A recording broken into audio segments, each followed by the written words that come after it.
jërëjëf Cheikh Tidiane ñu nuyu leen ñeen ñëpp ñi nga xam ne yéen a ngi ñëw tey di couvrir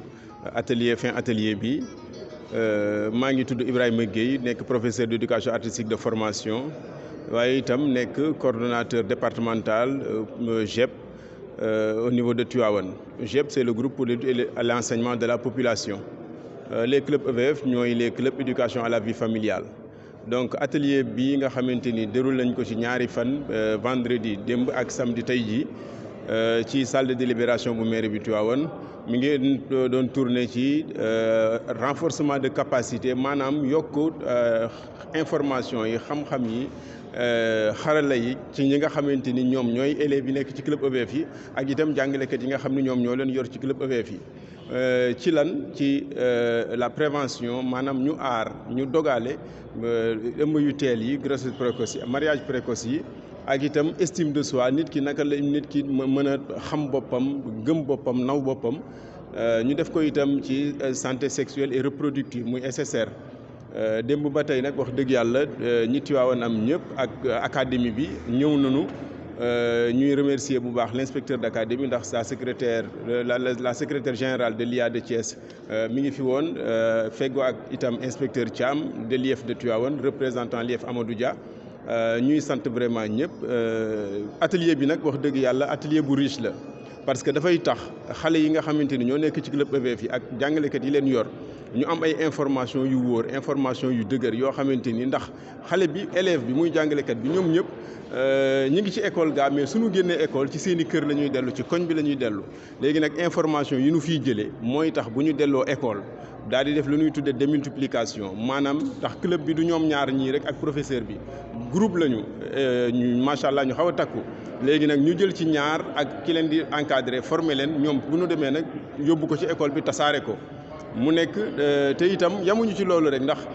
ci kanam tuuti sax dina am ñoo xam ne ñu ngi jóge maison de justice ndax am na wàllu yoon ay loi yu ñu teg ak ay tëralin yoo xamante ni ku ko jéggi jëm ci wàllu viol muy violence li la ci daan yi ci yoon wax loolu yëpp itam dinañ leen ko baaxee ñu xam ko waaye daal li ñu ci gën a jublu rek moom mooy pour yokk ndax jàngalekat yemul rek ci matière bi ngay jàngale lii ñuy def nii c'est un prolongement waaye itam ci jàngale bi la bokk pour ndax élève dafa war a nekk un citoyen modèle ñu tànn leen nekk leen dans les clubs EVF ñu nekk ay leaders wala ils vont aspirer à devenir des leaders élèves animateurs su ko defee ñoom ñooñu ñu capacité leen ba nga xam ni suñu demee feneen daañ fa mën a yóbbu li GEP am comme slogan muy une information de qualité pour des prises de décision responsables loolu daal vraiment moo nekkoon atelier bi nga xamante ni ñu ngi ciy nuyu au passage bi vraiment di ci remercier le GEP ndax jagle gi ñu ko jagleel muy le pôle départemental de Tivaouane nuyu itam également sunu partenaire direct ñu nekk ci suufam ci wetam muy la coordination régionale doyen Kébé yore ko Mademba yor le niveau national vraiment ak ñi doyen Elimane Kane ñi nga xam ne ñëpp vraiment ñëw nañu fekke lii bokk ci def ci seen xel seen xalaat le district médical aussi de Tivaouane par le biais de madame Sène Fatnian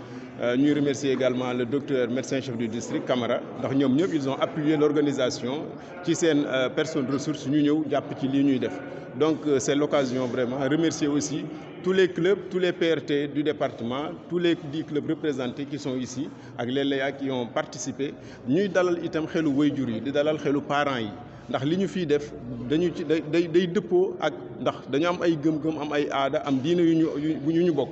loolu lii ñuy def yëpp nag génnul loolu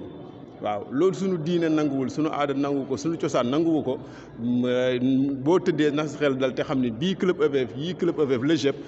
ci yooyu noonu lay méngool kon nag ñu ci vraiment attirer attention di ci dalal xel yi di ci wax daal parents yi ñi ngeen teg seen i loxo ci seen i doom ñi ngeen teg leen loxo su ngeen tëddee na ngeen nelaw parce que vraiment ils sont assez responsables.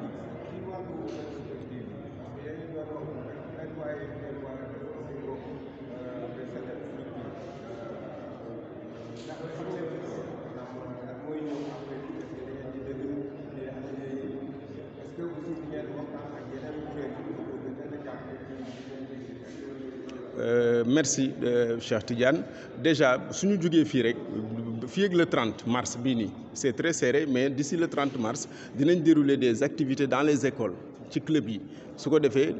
mu nekk un prolongement ci li nga xam ne doon nañu ko def fii donc c'est l'occasion aussi de remercier le partenaire du GEP, l'UNFPIE, parce que il appuie vraiment les activités, les programmes qui sont déroulés au niveau du GEP. kon li ngay wax noonu bu ñu jógee ci lii déjà dañuy dellu ci école yi. bu ñu delloo ci école yi ñu def compte rendu restitution 2 jours d'atelier yi nga xam ne participé nañu ko bu ñu ko defee ba pare itam ñu def ay sessions leçons de vie yoo xam ni c'est dans les classes que le professeur il va dérouler ça en présence maintenant des autres élèves ak des layas du club. nga donc mu nekk vraiment càllale boo xamante ni continuation boo xam ni mais aussi du ñu yem foofu rek parce que on a des activités de mobilisation boo xam ni bu ñu ko defee au niveau de l'école la communauté ici elle sera invitée ndax élève bi dafa am papa am yaay am famille yu mu bokk nekk ci koñ donc ñooñu aussi dinañ am organisation yoo xam ni ça va leur permettre ñu ñëw fekk isam pour xam ñuy wax leen information yi nga xamante ni ñoom lañ jëlee ci daje yu mel nii muy les ateliers de renforcement de capacité de ce 25 et 26 mars 2022. mu am lu am solo mooy que ni souvent bu ñu waxee lu jëm ci wàllu violence boo xamante ni dafay jëm ci wàllu sexualité souvent xale bi dafay am jafe-jafe pour wax li nga xamante ni mooy li mu dund. Est-ce que yéen prévoir leen mettre des points focaux yoo xamante ni c'est des points d'écoute pour que xale bi bu amee jafe-jafe yu mel noonu mu am orientation wala mu am bërëb boo xamante ni au niveau de vos clubs dina fa mën a dem directement ngir dénoncer lépp loo xamante ni circonstance la bu muy dund te mënu ko nettali parce que lu bëri sujet tabou lañ koy jàppee. li ngay wax nii c'est inscrit dans l'agenda d'aujourd'hui la dénonciation et les peines encourues en cas de violation. kon nga xam ni on est en parfaite harmonie on est en phase ak li nga xamante ni moom nga laaj nii estime de soi boobu nga xam ni module bu ñu développé la ça permettra à l'apprenant ça permettra au léa de bu ëllëgee même ba lay ëllëg sax tey jii su jàkkaarloog situation parce que aussi on capacite les filles ci négociation ndax mën nañu la proposer dara nga gàntal ko ci gàntal bu rafet mais da ngay am argument yu wóor. Capacité négociation boobu bokk na ci li nga xam ni aussi de formé nañu leen ci dénonciation boobu ngay wax parce que viol dafa nekk lu sensible violence yi dañu nekk lu sensible mais ñu nekk ay kuréel yoo xam ne dañu ibbeeku am ay rapport de confiance entre l'encadreur et le léa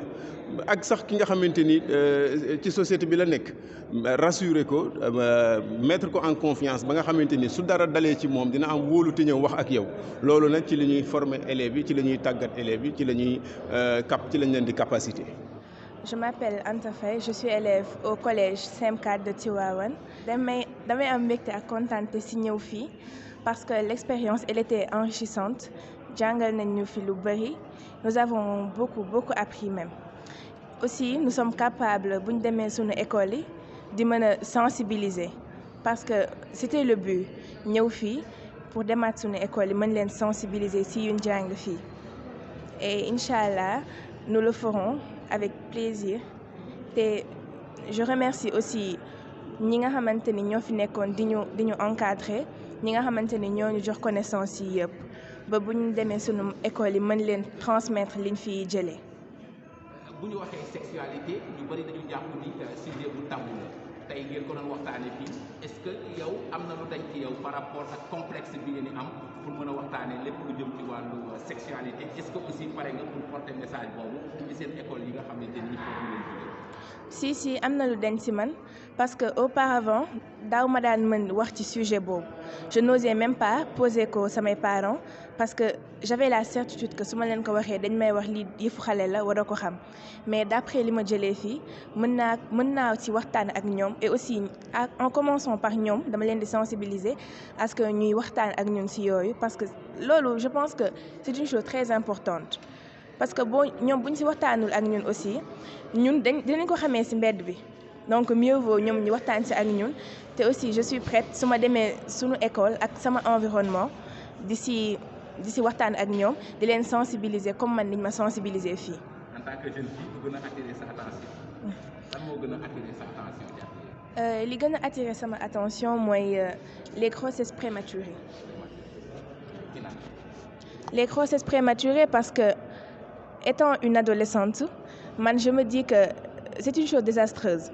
parce que nekk xale ba pare ëmb en plus mu leer la ni yow sa jàng mi ngi en danger tu risques l'échec scolaire ak lépp risque yi nga ci mën a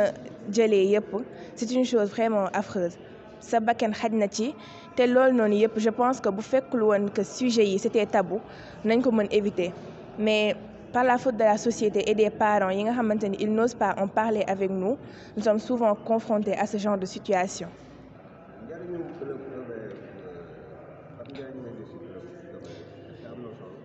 am na solo trop sax laay wax parce que club EVF mën naa ni dafay exposer li nga xamante ni ci biir famille duñ ko mën a exposer muy les sujets tabous yi nga xamante ni tey jii boo xoolee population bi kenn du sañ wax ak sa doom ci yooyu wala ñi koy def bokk c'est minime et club EVF yi dafay sensibiliser les adolescents pour que ñun ñuy mën jël suñuy prévention suñuy matuwaay ba di mën a éviter yu bëri comme les grossesses précoces les mariages prématurés te aussi dina permettre ñun ñi je peux dire que ay ambassadeurs lañ buñ demaatee suñuy école dañ mën transmettre message boobu te tout cela c'est grâce au club EVF. mais est-ce que mën nga ñu assurer d'après yéen ñi jël est-ce que message bi dina mën a jaar ak yéen ak seen yeneen élèves yi nga xamante ni fekkewuñu atelier bi nga def depuis démb ak tey. incha allah parce que ñun ñi fi nekkoon nii ñëpp. sañ naa wax ni ñun ñëpp c'était un honneur et que nous sommes plus que motivés à sensibiliser les jeunes et aussi à transmettre ce message donc loolu ça se fera naturellement même merci.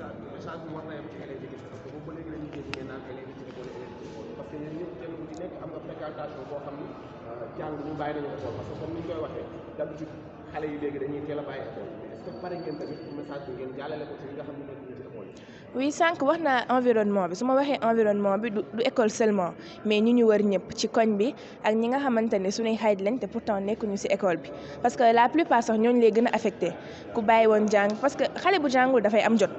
te am jot bi ci loolu lépp di amee donc message bi duñ ko yemale kese ci école bi mais ci environnement bi ak ñu ñu wër ñëpp.